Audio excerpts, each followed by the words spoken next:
Bonjour, dans cette vidéo, on va corriger l'exercice 2 qui concerne les machines thermiques, les pompes à chaleur, les réfrigérateurs et plus précisément le cycle de Carnot en thermodynamique.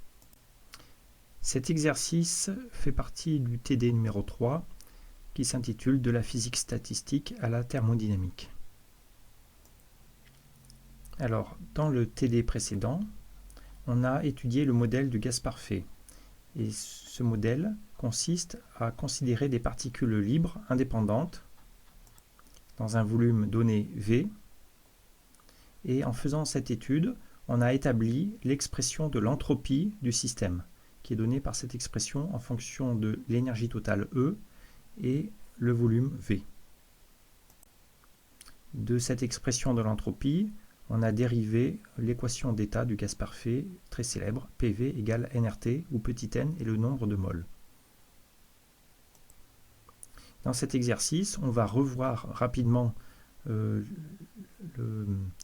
comment on obtient l'équation du gaz parfait à partir de l'entropie, et on va surtout appliquer ce résultat de l'entropie aux machines à feu étudiées par Carnot en 1824. Donc ce qu'on appelait à l'époque les machines à feu ou pompes à feu étaient les premières machines à vapeur utilisées dans l'industrie. Ici, voici le premier exemple de pompe qui servait, donc alimentée par une machine à vapeur, ici, avec de l'eau chauffée et de la vapeur qui pousse des pistons. Et cette pompe servait à extraire de l'eau dans les mines de charbon en Angleterre. En cliquant ici, vous pouvez lire l'article original de Carnot de 1824. Voilà, réflexion sur la puissance motrice du feu. Et il est intéressant de lire l'introduction qui nous montre le contexte industriel et scientifique de l'époque.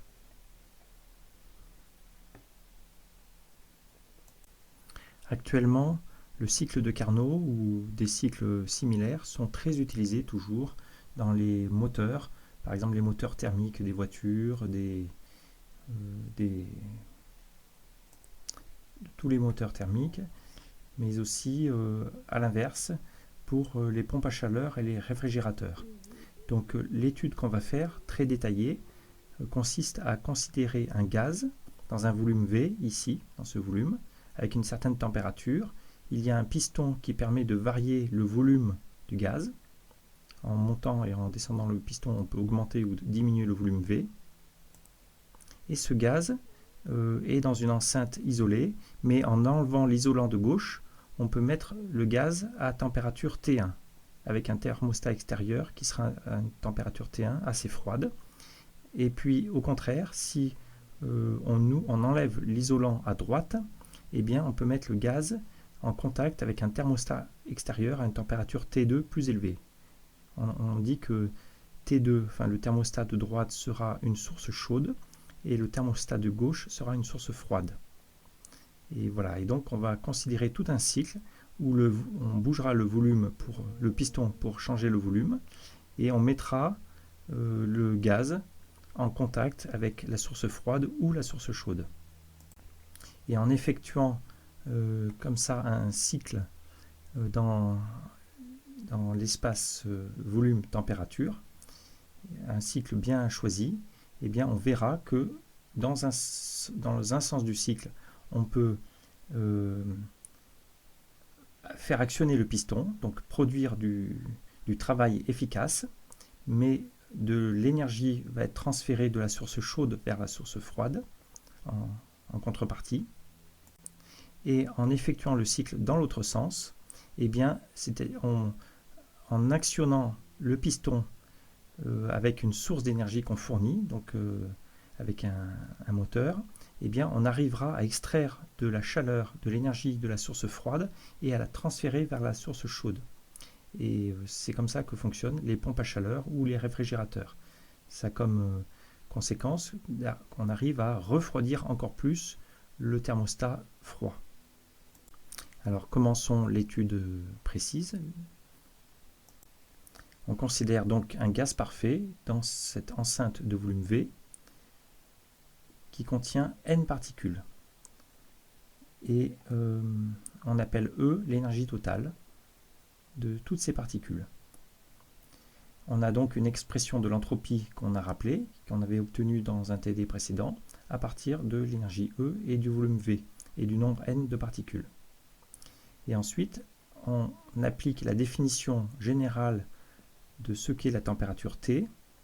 La température T, c'est la dérivée de l'entropie par rapport à l'énergie, à volume fixé, enfin c'est l'inverse, et la pression, P divisé par la température, est donnée par la dérivée partielle de l'entropie par rapport au volume à énergie fixée. Donc la première question, c'est d'utiliser cette expression précise de l'entropie, du modèle de gaz parfait, et ses définitions de température et pression pour obtenir ces deux relations. La première relation nous dit que l'énergie totale divisée par le nombre de particules, autrement dit l'énergie moyenne par particule, est égale à 3,5 de kT, où K est la constante de Boltzmann, et T la température. La deuxième expression nous dit que la pression fois le volume, PV, est égale à nKT, où n est le nombre de particules, K la constante de Boltzmann, et T la température. Alors voici la solution. Dans le TD numéro 2, on a démontré que l'entropie du gaz parfait, donc de n, grand N particules libres indépendantes dans un volume V, l'énergie totale E, est égale à cette expression, la constante de Boltzmann K, fois le logarithme d'une constante fois V puissance n fois E puissance 3n sur 2, où cette constante ne dépend pas de V ni de E. Or, par une définition générale, la dérivée partielle de l'entropie par rapport à E est égale à 1 sur T, où T est la température, et la dérivée de S par rapport à V est égale à P sur T, où P est la pression. Alors on peut facilement calculer ces dérivées. Lorsqu'on dérive S par rapport à E, vous voyez le logarithme du produit, c'est la somme des logarithmes. Donc dans cette somme, il va apparaître log de E puissance 3n sur 2, qui est aussi égal à 3n sur 2 fois log de E. Et la dérivée de log de E par rapport à E, c'est 1 sur E. Donc ça nous fait K fois 3n sur 2 fois 1 sur E, égale 1 sur T. Et de la même façon, lorsqu'on écrit ici cette expression comme une somme de logarithmes, il y aura K fois logarithme de V puissance n, soit K fois n fois logarithme de V, et la dérivée fait apparaître 1 sur V. Donc fera apparaître K fois n fois 1 sur V, égale à P sur T. Voilà, donc on a ces deux expressions, et on les remet en forme. On met ici à gauche E divisé par n, et à droite 3,5 de kT. On a donc l'expression demandée, et ici on obtient P fois V égale nKT. Passons à la question suivante. Donc on définit de façon générale en thermodynamique la informe de chaleur qu'on appelle échange de chaleur, notée ΔQ comme étant T fois la différentielle de la fonction S, et on définit la informe échange de travail comme étant égal à moins P fois la différentielle de V, du volume V. Alors, on rappelle, on a vu en détail dans l'exercice précédent que ces informes différentielles ne sont pas des différentiels de fonctions, elles ne sont pas exactes, c'est très important. Et c'est ça qui va faire marcher les machines à vapeur, en quelque sorte, qui fait qu'il y aura un effet non trivial, non nul, lorsqu'on effectue un cycle fermé. Dans cette question, on demande de montrer que la somme de ces deux informes, ΔQ plus ΔW, est égale à la différentielle de l'énergie. Et que chacune de ces informes n'est pas fermée. Alors en cliquant ici, vous avez accès à la page Wikipédia sur les formes fermées. Alors, vous voyez, c'est une notion de mathématiques, de géométrie différentielle, mais extrêmement pertinente en en physique et plus particulièrement en thermodynamique. Donc si ces notions ne sont pas très claires pour vous, je conseille d'aller voir l'exercice 1 de ce TD. Cet exercice 1 rappelle des bases de calcul différentiel sur les informes et propose un exercice. Alors voici la solution à cette question numéro 2. Par définition, delta Q, l'échange de chaleur, c'est T fois ds. Et par définition, la différentielle de la fonction entropie, qui était une fonction de E et de V, on l'écrit comme 1 sur T dE plus P sur T dV. Voilà, donc en développant cette expression, on obtient dE plus P dV. Et en faisant la somme delta Q plus delta W, on obtient donc dE plus P dV moins P dV. Voilà, PDV moins PDV s'annule, il reste DE, la différentielle de E. Donc là, d'un point de vue mathématique, il est intéressant d'observer que chacune des informes n'est pas fermée, comme on va le voir, mais la somme est une différentielle exacte, parce que c'est la différentielle de la fonction énergie. Alors, pour montrer que delta Q n'est pas fermé, on calcule sa dérivée extérieure. Alors on rappelle la définition de la dérivée extérieure d'une informe. Voilà, c'était dans l'exercice précédent. Lorsqu'on a une différentielle, une alpha, qui est combinaison linéaire de dx1 et de dx2, de deux coordonnées, et bien sa dérivée extérieure, d alpha, c'est, il faut dériver les coefficients alpha 2 par rapport à x1, moins alpha 1 par rapport à x2, et fois la forme différentielle qu'on appelle la deux formes dx1 dx2, qui est une forme de surface. Donc c'est ce calcul qu'on va faire. Si on applique la règle que l'on vient de voir, delta Q c'est une combinaison linéaire de dE et dV avec des coefficients 1 et P. Et donc là, on prend le coefficient P qu'on dérive par rapport à E, moins ce coefficient qu'on dérive par rapport à V, mais qui 1 dérivé par rapport à V fait 0. Donc il reste juste dP par rapport à E, fois la deux formes, la forme de surface dE tensorielle dV. Alors on va calculer ce que fait la dérivée de P par rapport à E, l'énergie. On a vu que la pression, dans le cas du gaz parfait, c'était nKT sur V. C'était ici, la pression c'est nKT sur V. Or, la température, ici, on peut remplacer, vous voyez, nKT par 2E sur 3. Donc on remplace nKT par 2E sur 3. Et il nous reste que la pression, c'est 2E sur 3V. Et ainsi, on peut calculer la dérivée de la pression par rapport à E, ce qui nous donne 2 sur 3V. Voilà. Et comme c'est non nul, on s'aperçoit que le résultat est non nul. Et donc, ça démontre, par définition, on dit que la informe delta Q n'est pas fermée. Voilà, bon, c'est un calcul qu'on a déjà fait dans l'exercice en fait, précédent et qu'on refait ici. On peut déduire de la même façon que la informe delta W du travail n'est pas fermée. On calcule sa dérivée extérieure, mais là il est plus simple d'utiliser le fait que delta W c'est DE moins delta Q. Or la dérivée extérieure de DE c'est égal à 0. On avait vu ça dans l'exercice précédent. Voilà ici qu'en général, la dérivée extérieure de la différentielle d'une fonction, c'est toujours égal à 0. Et donc ici, ça nous dit, c'est moins la dérivée extérieure de delta Q. Et on vient de voir que c'est non nul, donc c'est non nul. Voilà, donc la informe delta W n'est pas fermée non plus. On rappelle, c'est très important, que delta Q et delta W, ce sont des notations. En fait, ce n'est pas la différentielle d'une fonction Q, ni la différentielle d'une fonction W. Un Q n'existe pas en tant que fonction, W n'existe pas en tant que fonction. C'est un abus d'écriture en physique. On devrait probablement changer de notation. Et pour les personnes qui souhaitent avoir les idées plus claires sur ces notions de forme différentielle, de dérivée extérieure, on conseille vivement de lire un cours de géométrie différentielle, parce que ces notions-là sont extrêmement importantes en physique dans tous les domaines.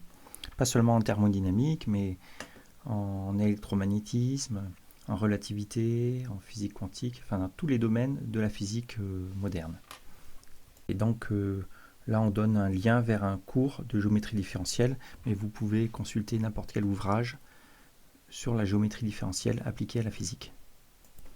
On passe maintenant à la question 3. Alors dans la suite, pour des raisons pratiques, comme le système est en contact avec des thermostats à une certaine température, eh bien on va faire un changement de variable. Au lieu d'utiliser l'énergie E du système, on va utiliser la température. Et pour ça, on va utiliser cette formule, vous voyez, qui permet de passer de la variable E à la variable T. Et donc, au lieu d'utiliser les variables de base, comme on l'a fait par exemple ici, énergie, volume, on va utiliser les variables température, volume. Donc on utilise pour ça le changement de variable. T est égal à 2E sur 3Kn obtenu à la question précédente. Donc première question, c'est de donner l'expression de l'entropie en fonction de ces deux variables, température et volume. Et d'identifier les courbes de transformation adiabatique dans le plan température-volume, c'est-à-dire les lignes de niveau de cette fonction, lorsque l'entropie est constante. Les lignes de niveau de la fonction entropie, qu'on appelle donc ligne courbe de transformation adiabatique. Et physiquement, ça correspondra à des mouvements du système conservant l'entropie. Et ça signifie que si l'entropie est conservée, c'est que l'équilibre local du système est conservé et qu'il n'y a pas d'échange de chaleur avec l'extérieur. Parce que, vous voyez, l'échange de chaleur correspond à une variation d'entropie. Et donc, pratiquement, pour suivre ces courbes, ces lignes de niveau d'entropie, qu'on appelle transformation adiabatique, il suffit en fait d'isoler les parois du gaz, de l'enceinte, pour pas qu'il y ait d'échange de chaleur avec l'extérieur, et de modifier lentement les propriétés du gaz. Par exemple, de bouger le piston lentement en gardant le gaz isolé. Alors voici la réponse à la question 3. Dans la question précédente, on a montré que l'énergie c'était 3,5 de nkt. Et on avait vu aussi que l'entropie c'était K fois logarithme d'une constante V puissance n, E puissance 3n sur 2. Donc pour le moment, on remplace tout simplement l'énergie E par cette expression. Et donc il apparaît 3,5 de nk puissance 3n sur 2 fois t puissance 3n sur 2. Or, cette expression ici dépend que de n, donc on l'absorbe dans cette constante qui dépend de n et qui a changé, qu'on appelle maintenant c'. Et il reste v puissance n et t puissance 3n sur 2. On met la puissance n en commun, et donc ça fait v fois t puissance 3,5, le tout puissance n. Et donc voici l'expression de l'entropie comme fonction de la température et du volume. Et alors si on s'intéresse aux lignes de niveau de cette fonction entropie, voilà, donc d'après cette expression, les lignes de niveau d'entropie, c'est lorsque S est constant, donc c'est lorsque cette expression est constante. Donc V fois T puissance 3,5 est une constante. On peut exprimer donc V à partir de la température, c'est quand V c'est une constante fois T puissance moins 3,5. Et voici donc les courbes adiabatiques. Et donc V en fonction de la température, comme la puissance ici est négative, ce sont des courbes décroissantes. Alors attention qu'à température nulle, mais à 0 degré Kelvin, ces courbes divergent, tendent vers plus l'infini. Et on a différentes courbes selon les lignes de niveau, donc selon la valeur de cette constante ici. Donc maintenant dans la question 4, on va pouvoir appliquer toute cette théorie aux machines à vapeur. Enfin, donc on nous dit qu'on considère toujours le gaz dans l'enceinte, mais deux thermostats extérieurs, un de température T1 et un autre de température T2 qui est plus élevé. Alors voici l'image qu'on peut avoir, c'est que là il y a l'enceinte avec le gaz, un piston qui permet éventuellement de modifier le volume de l'enceinte, et d'un côté un thermostat avec une température T1 froide et un autre thermostat chaud avec une température T2 plus élevée. Et par définition, le cycle de Carnot est le suivant. Donc dans le plan TV, on part du point initial A et on effectue ce qui s'appelle une détente isotherme. Ça signifie que l'enceinte n'est pas isolée, mais elle est en contact avec le thermostat de température T2, donc le thermostat de droite. Donc là, on enlève l'isolant à droite et donc le gaz se met à la température T2. Et le gaz, en chauffant, eh bien, son volume augmente, donc le piston est soulevé. Voilà. Et donc vous voyez que le volume augmente, il passe un volume VA à un volume VB. Et donc dans le plan, on passe du point A au point B sur une ligne verticale à température T2 constante. Voilà, c'est la première étape qu'on appelle détente isotherme.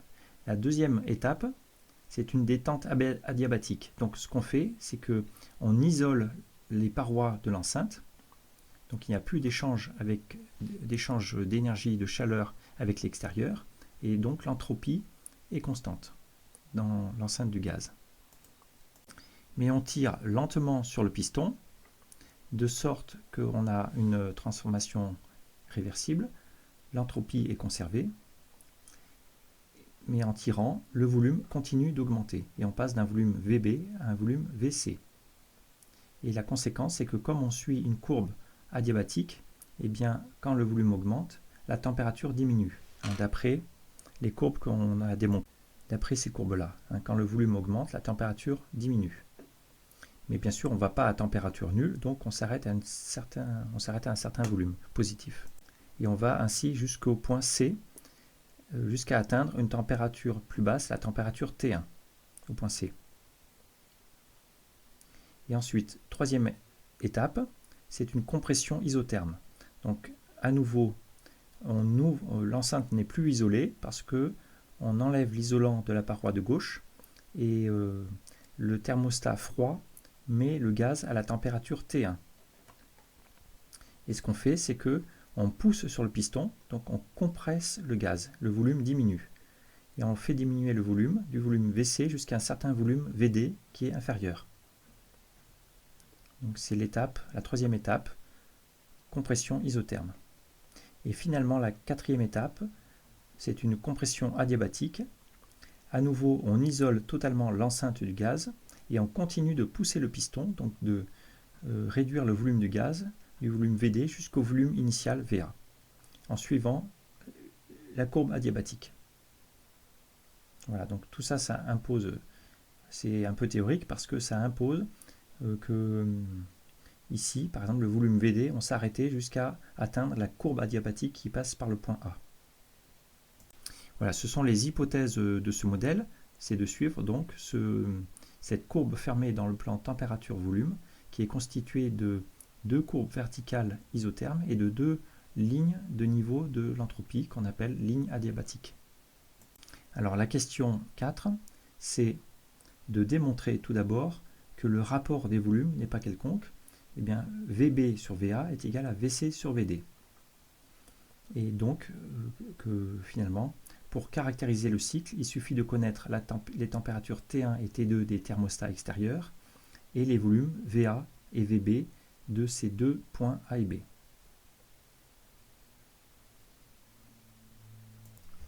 Alors voici la démonstration. Si on considère la courbe allant du point B au point C, qui est une courbe de détente adiabatique, autrement dit une ligne de niveau de la fonction entropie, voilà, du point B au point C, et bien sur cette courbe, on a démontré dans la question précédente, on a démontré que le produit V fois T puissance 3,5 est une constante. Et donc, on a que V fois T puissance 3,5 au point B est égal à V fois T puissance 3,5 au point C. Donc on passe le volume à gauche, ça fait VB sur VC égale TC sur TB puissance 3,5. Or TC c'est la température T1 froide, TB c'est la température T2 chaude, donc ça nous fait T1 sur T2 puissance 3,5. Et de la même façon, en considérant la courbe adiabatique D vers A, eh bien on a une relation similaire, toujours avec les températures T1 et T2. Et les volumes, cette fois-ci, VD et VA. Et donc on aura VA sur VD égale T1 sur T2 puissance 3,5. Or, d'après la première équation, T1 sur T2 puissance 3,5, c'est VB sur VC.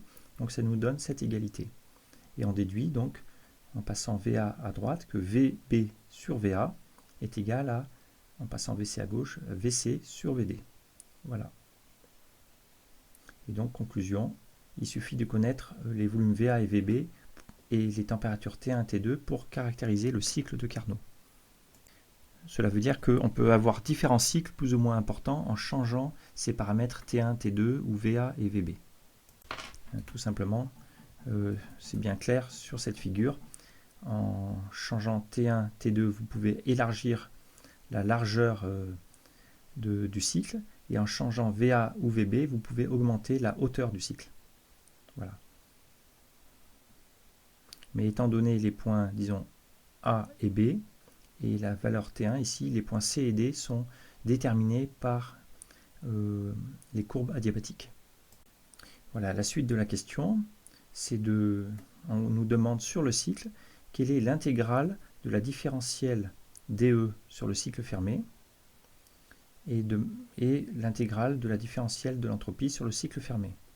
Alors en fait, si on a bien compris ce qu'étaient les intégrales de forme différentielle, la réponse est évidente. On a vu dans le problème précédent que l'intégrale d'une différentielle d'une fonction sur une courbe fermée, c'est toujours nul. Donc ces deux intégrales sont nulles. Voilà, on réfère à l'exercice précédent, c'était obtenu ici. Parce que lorsque le cycle est fermé, eh bien, en général, l'intégrale d'une différentielle de fonction sur une courbe, c'est la valeur de la fonction au point final moins la valeur de la fonction au point initial, et quand la courbe est fermée, ces deux points coïncident, donc la différence est nulle. Voilà, c'est ce qu'on a écrit dans la correction. Le cycle est fermé. DE, DS, c'est des différentiels de fonction. On dit que ce sont des formes exactes. Et bien donc, les intégrales sont nulles. Par contre, la informe delta Q n'est pas fermée. Et donc, l'intégrale sur le cycle total ne sera pas nulle a priori. On demande dans la question 5 de le calculer.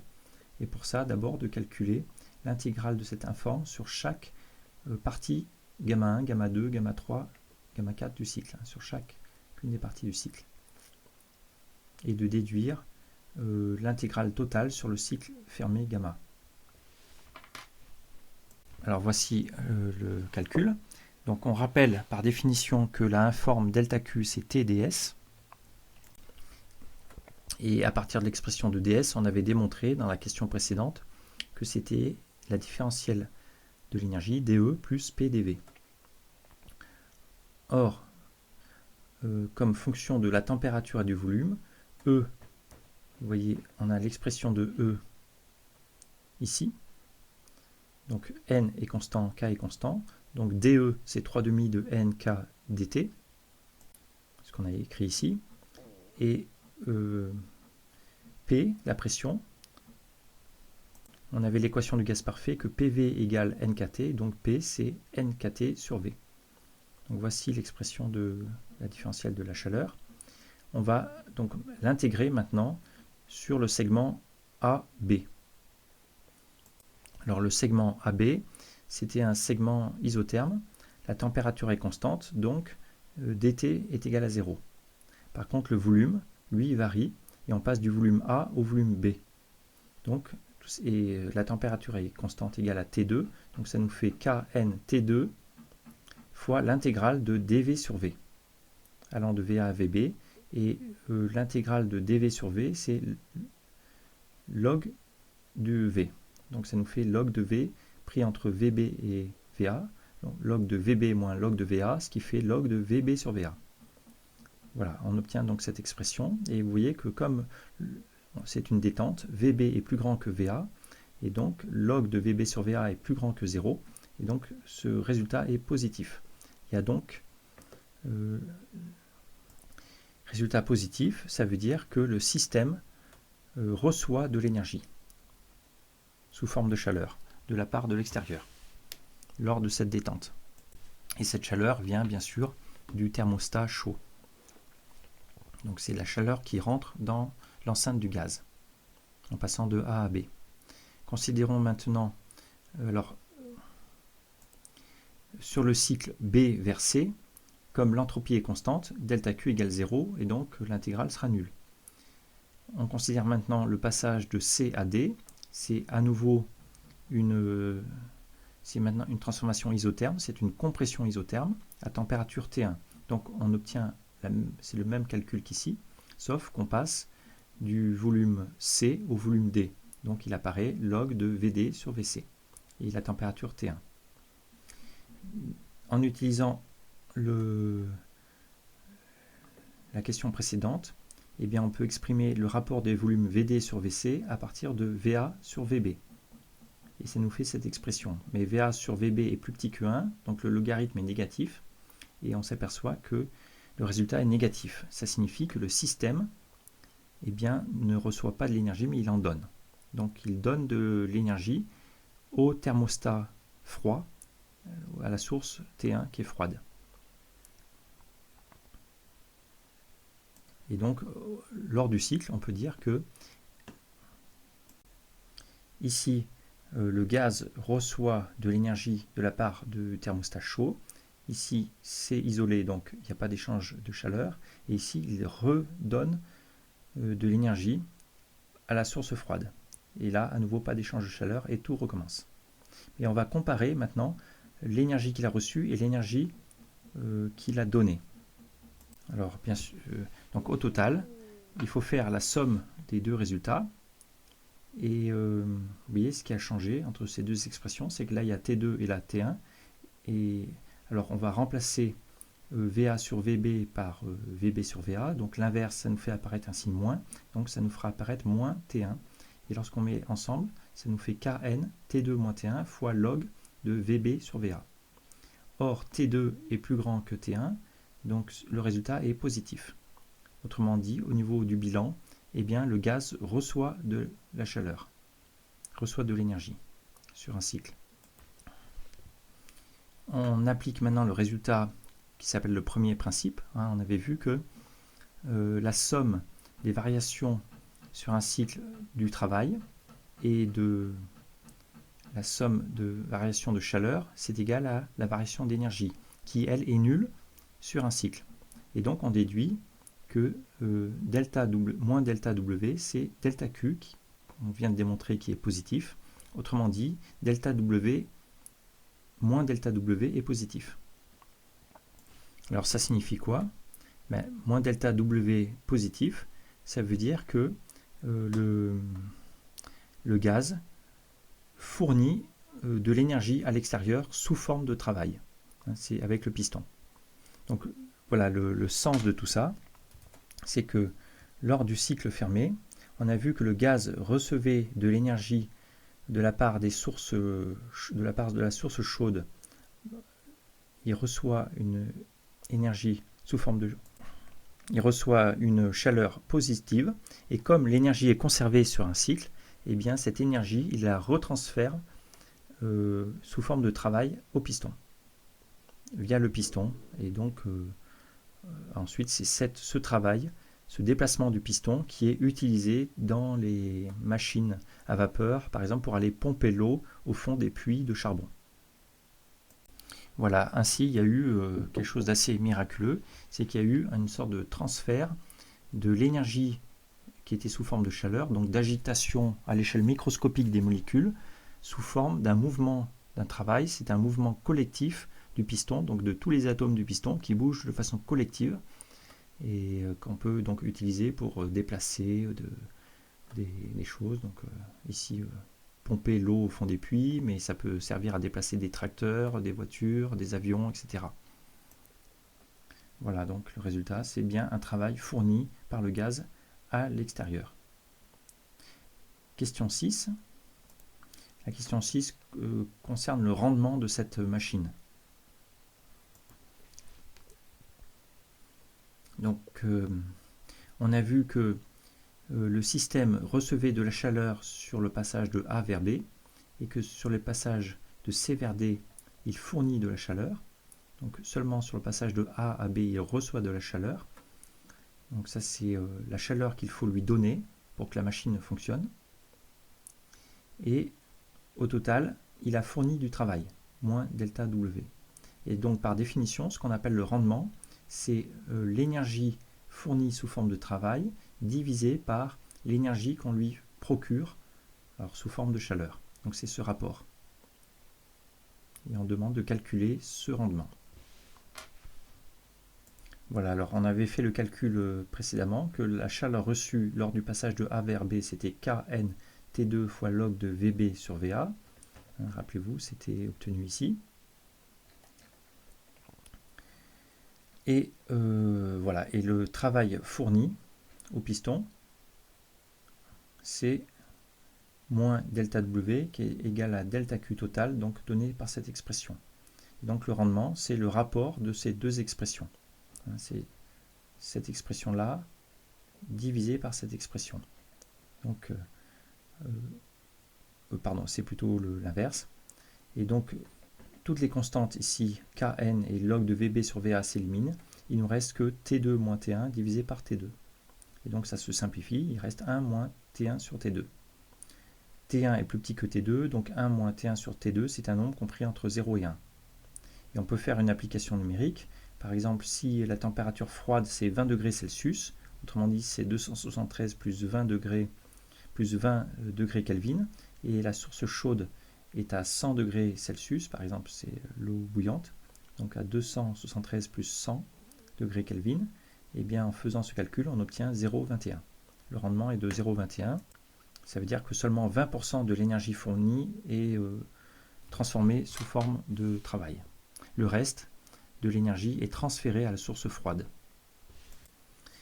Et question finale, si le cycle gamma de Carnot est parcouru dans l'autre sens, montrez que ça correspond à une pompe à chaleur ou à un réfrigérateur. Et que ça correspond au fait que, eh bien, au contraire, au lieu de, comme dans le moteur, au lieu de transférer de l'énergie de la source chaude vers la source froide, au contraire, on transfère de l'énergie de la source froide vers la source chaude. Et au lieu de donner de l'énergie au piston, eh bien, c'est le piston qui donne de l'énergie au gaz. Autrement dit, c'est en donnant de l'énergie mécanique via le piston au gaz, on arrive à transférer de l'énergie du froid vers le chaud. Et donc, c'est comme un frigo qui refroidirait l'intérieur froid du frigo, ou une pompe à chaleur qui va chercher dans le chauffage, par exemple, des maisons, la pompe à chaleur va chercher de l'énergie dans le sol qui est pourtant froid pour aller réchauffer encore plus l'intérieur de la maison. Mais pour ça, il faut alimenter la pompe à chaleur avec une source d'énergie mécanique extérieure, par exemple de l'électricité qui circule dans des fils électriques.